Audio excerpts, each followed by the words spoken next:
시청자 여러분 안녕하십니까? 대구 경북 소식 전해드립니다. 오늘로 6.13 지방선거가 끝난 지 6개월이 지났습니다. 관련한 선거사범 공소시효도 오늘 끝났습니다. 검찰은 공소시효에 맞춰 당선자 21명을 기소했는데 검찰에 보는 시각이 그리 곱지만은 않습니다. 솜방망이 처분이라는 거죠. 윤태호 기자가 취재했습니다. 선거법을 어긴 권영진 대구시장은 1심에서 벌금 90만 원을 선고받고 이달 20일 항소심 첫 공판이 열립니다. 강은희 대구시 교육감은 정당 이력을 선거 공보물에 기재한 혐의로 기소돼 이달 21일 첫 재판을 받습니다. 자유한국당 이재만 전 최고위원은 불법 여론조사를 한 혐의로 구속 기소됐습니다. 서호영, 김병태 대구시 의원과 이주용, 김태겸, 황종옥 동구의원, 신경희 북구의원까지 당선자 6명이 이 사건으로 무더기 기소됐습니다. 허위 경력을 기재한 혐의로 더불어민주당 이진년 대구시 의원과 김영애 수성구의원, 권은정, 최영희 남구의원이 기소됐고 김용독 북구의원도 기부행위로 재판에 넘겨졌습니다. 경북에서는 황천모 상주시장과 김학동 예천 군수가 기소됐고 도의원 4명과 기초의원 2명 등 지방의원 6명도 법정에 서게 됐습니다. 대구검찰이 기소한 당선자는 모두 21명. 첫 단추였던 권영진 시장에게 면죄부를 주면서 선거사범을 엄중 처벌하겠다는 말을 무색하게 했습니다. 정치검찰이란 말까지 나옵니다. 관대한 처분을 계속 내리다 보니까 유전무죄, 무전유죄라는 말을 검찰과 사법부가 듣고 있다고 보여지고요. 검찰과 사법부는 엄정한 처벌로 이번 기회에 선거사범을 뿌리 뽑을 필요가 있습니다. 이런 가운데 선거법 위반 사건을 가장 먼저 처리한 선관위조차도 검찰 처분을 수긍할 수 없다며 고등법원에 재정 신청을 냈습니다. 검찰은 공소시효가 끝나서 홀가분하겠지만 검찰 판단이 과연 적법했는지에 대한 평가는 이제부터 시작됐습니다. MBC 뉴스 윤태호입니다.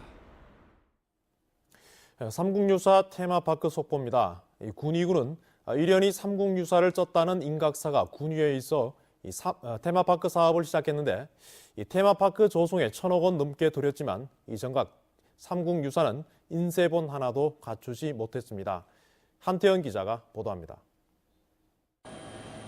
삼국유사 테마파크는 삼국유사에 나오는 설화와 인물의 조형물과 전시물을 갖췄습니다. 삼국이 나라를 세우는 이야기부터 연호랑 세오녀, 만파식적, 향가 언덕 등 역사 교과서에 나오는 내용을 담았습니다. 역사 교육 위주입니다. 그러니까 삼국유사가 스토리를 풀어야 되는 게 대부분 다 역사에 대한 스토리입니다. 이 선생님께서 스토리를 해가지고 아주 쉽게 풀어놓은 책이죠. 공무원 말대로 교육적인 내용을 담았지만 이런 이야기를 담았던 삼국유사는 테마파크에 없습니다. 저희들은 삼국유사 책이 중요한 게 아니고 안에 있는 내용을 위주로 해서 만든 거기 때문에 여기는 내용 위주의 테마파크입니다.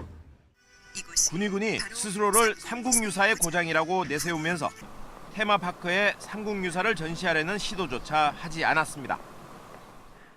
지난 2016년 서울 고문서 경매시장에서 조선시대 중기에 만든 삼국유사 인쇄본이 수억 원대 매물로 나왔지만 군위군은 관심을 보이지 않았습니다. 누가 팔겠습니까? 그 경매도 나왔다고 그러던데. 그렇게 지금 삼국유사 책은 사는 건 현실적으로 어렵고요. 혹시 그 경매한 거 아셨어요? 그 이야기는 참 보기는 봤어요.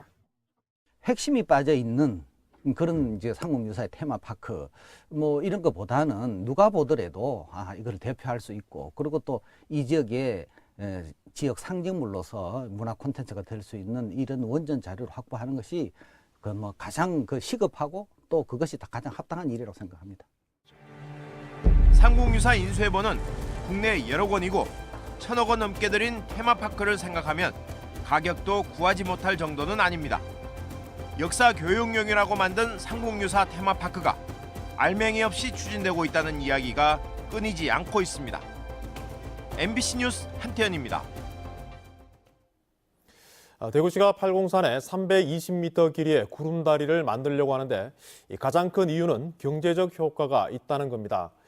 그런데 경제 효과를 가만히 들여다보면 민간 케이블카 업체만 배를 불리는 꼴로 보입니다. 윤영균 기자가 취재했습니다. 대구시는 팔공산 구름다리 공사비로 140억 원을 씁니다.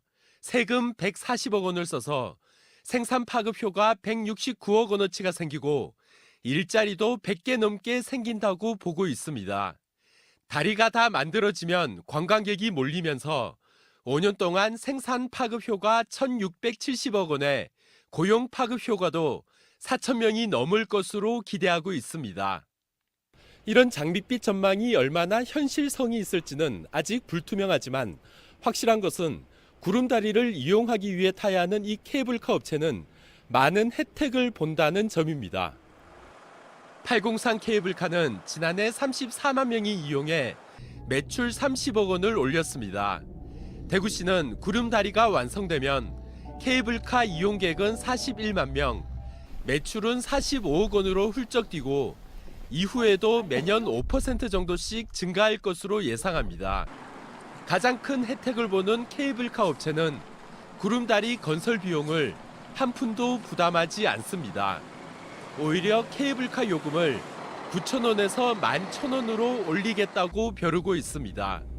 대구시는 케이블카를 더 큰 새 것으로 바꾸고 주차장을 넓히고 정상에 있는 식당을 정비하라고 업체에 요구하고 있습니다.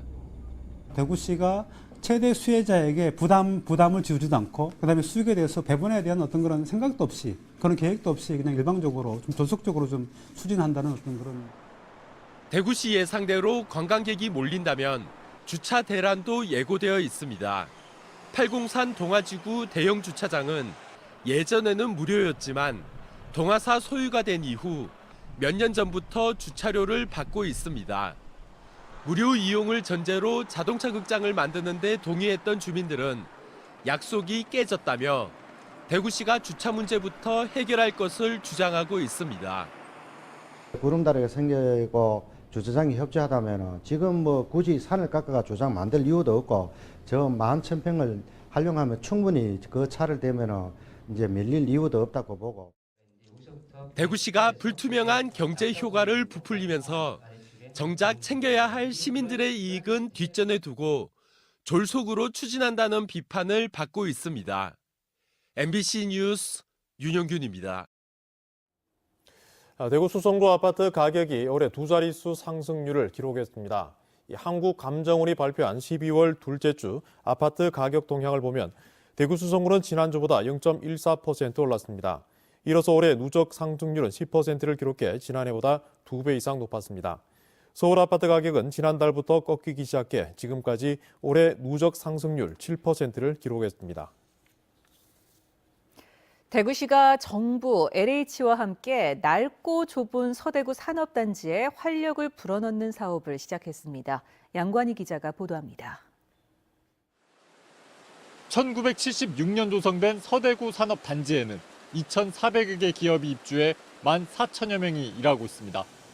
섬유 기업이 38%로 가장 많고 정비운수 13%, 기계금속 12%로 전통산업이 많다 보니 각종 분진과 폐수 배출도 많습니다. 삼공단이나 기타 기존 공단들은 보면 50평, 100평 이런 식으로 자꾸 소규모로 이렇게 나눠주게 돼 있어요. 그러다 보면 슬림화가 발전이 안 돼요. 대구시가 늙은 서대구 산단에 활력을 넣습니다. 우선 지하 2층, 지상 9층 크기의 복합지식산업센터가 들어섭니다. 이번에 건립되는 복합지식산업센터 안에는 전통적인 기업인 제조형 기업이 60여 개 들어설 뿐만 아니라 첨단 산업인 연구형 기업도 90여 개가 입주할 예정입니다. 서대구 산업공단에 있는 중소자동차 부품 제조업체하고 저희 같은 지식 서비스인 IT 서비스를 결합하여 좋은 시너지를 예상하고 있습니다. 서대구 산단은 재생사업 지구로 선정됐지만 9년째 사업이 지지부진해 왔습니다. 이번에 대구시와 한국토지주택공사, 민간 건설사가 202억 원을 함께 내고 주택 구시기금 287억 원을 보태 센터 건립에 나섰습니다. 부동산 투자 해산 리트 방식을 도입해서 산업단지 재생에 공공과 민간이 함께 참여하는 젊은이가 다시 찾는 복합 산업단지로 거듭날 수 있도록. 대구시는 서대구 산단을 시작으로 모두 4개 노후 산업단지에서 재생 사업을 추진하고 있습니다. 오래된 제조업 허파인 산업단지에 활력을 불어넣을 수 있을지 서대구 산단 재생 사업이 주목받고 있습니다. MBC 뉴스 양관입니다. 반빈곤 네트워크는 오늘 대구 인권상담센터에서 토론회를 열고 대구 지역 국민 기초생활수급자 실태와 대책을 논의했습니다. 오늘 토론회에서는 기초수급자들의 수급비가 낮은 수준이고 수급자 선정 조건이 여전히 까다롭다는 문제가 나왔습니다. 국민 기초생활보장제도의 취지인 건강하고 문화적인 생활은 여전히 현실과 동떨어져 있다는 지적도 제기됐습니다. 한국무역협회 대구 경북 지역본부가 제55회 무역의 날을 기념해 수출 실적 6억 달러를 기록한 주식회사 SL라이팅에 수출의 탑을 수여했습니다. 수출 실적을 100만 달러 이상 달성해 상을 받은 기업이 대구는 42곳, 경북은 68곳이었습니다.